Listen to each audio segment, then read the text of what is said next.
I was born in 1986 with HIV. I born and raised Brooklyn, New York.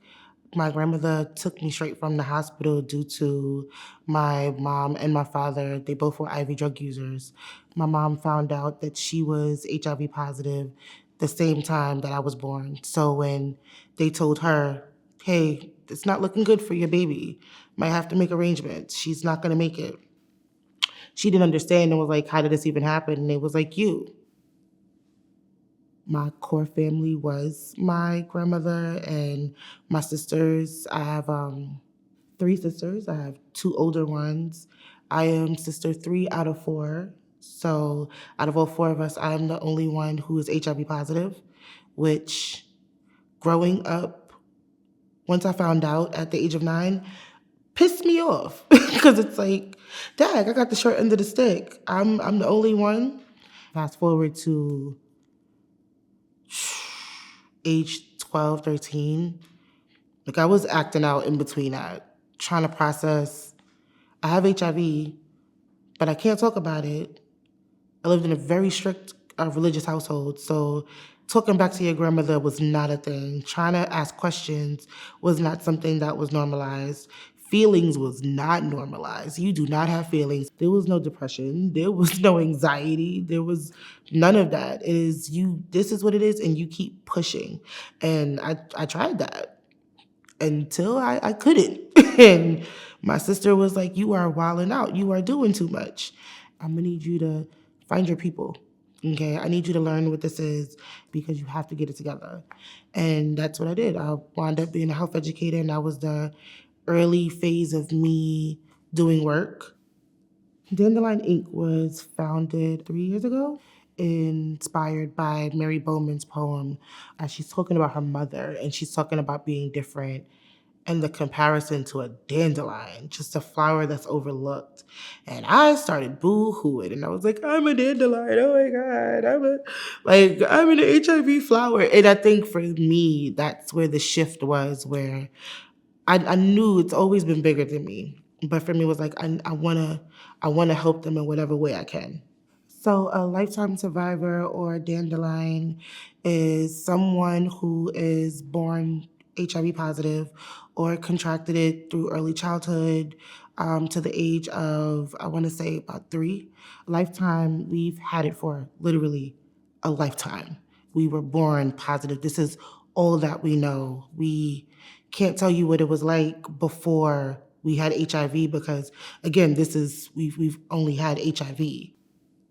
We was a bunch of babies who were born who really didn't have a chance, and then we surpassed it. A lot of us didn't make it, but a lot of us are still here.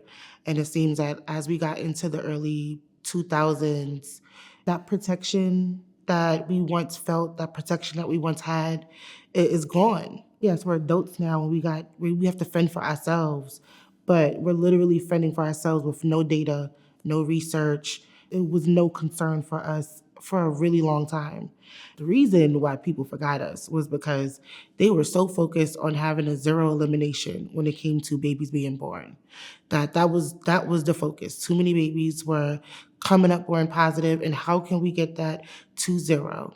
And then they achieved that number where it was less than 1% chance that a baby can be born being HIV positive. Once they got to that point, it was like, yes, we made it. All right, let's move on. The landscape changed.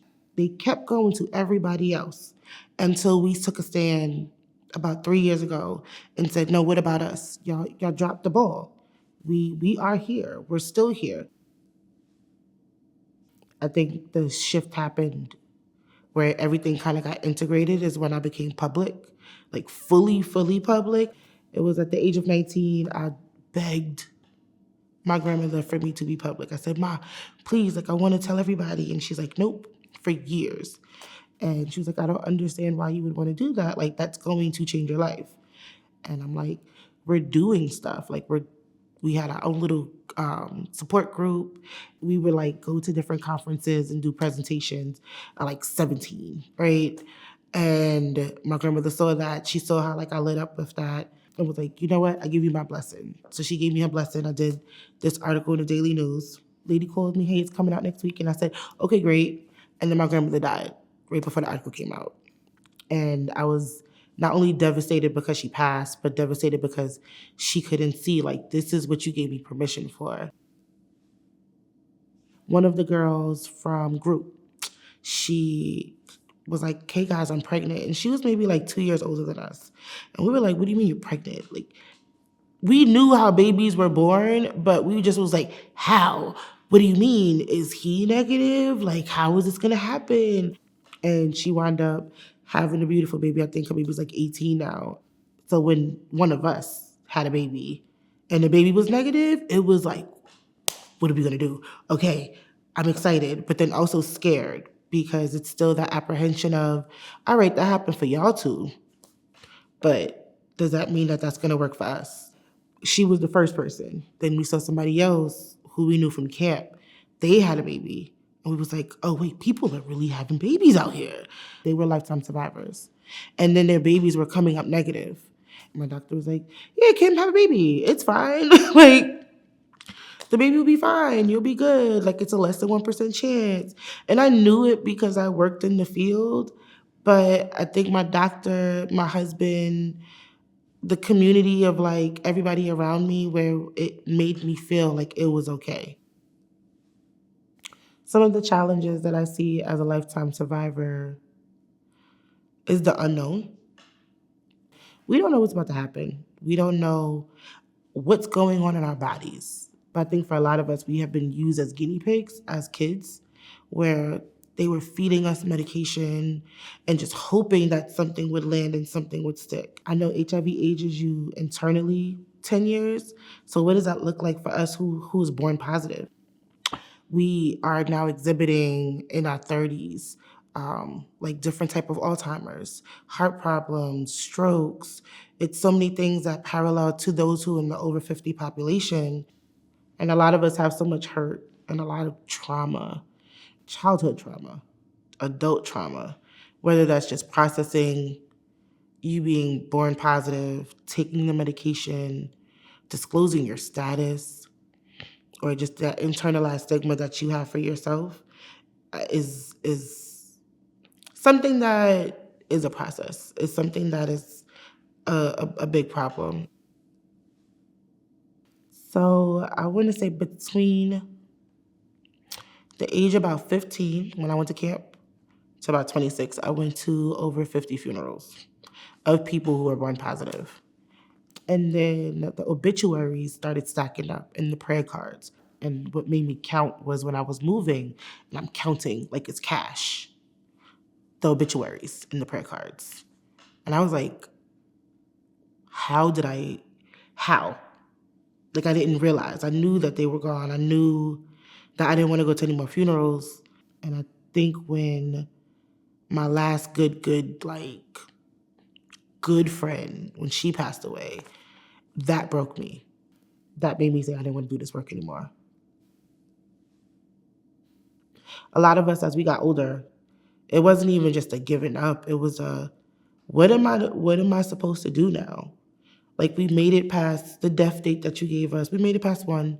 We made it past 5. You say, okay, maybe by the age of 10. I think a lot of us, we've been like talking to each other, and it's like by the age of 10, they kind of just said, all right, you good. And then the wave of teenagers dying. And it's like, dang, we still up here. So we holding our breath and just living life and doing whatever we wanted. And then it's like, okay, we make it. It's safe now, everyone. It's safe. 20s, little another way you died. So now we're in our 30s, and then somebody else just passed away. And I'm like, what is going on? Why are we still dying? What is it? Just what's happening? So again, I'm still in the space of trying to not shut down, understanding what my power is, understanding that I'm here for a reason, and it gets hard. Some days are harder than other days, and other days I could just, it's a breeze.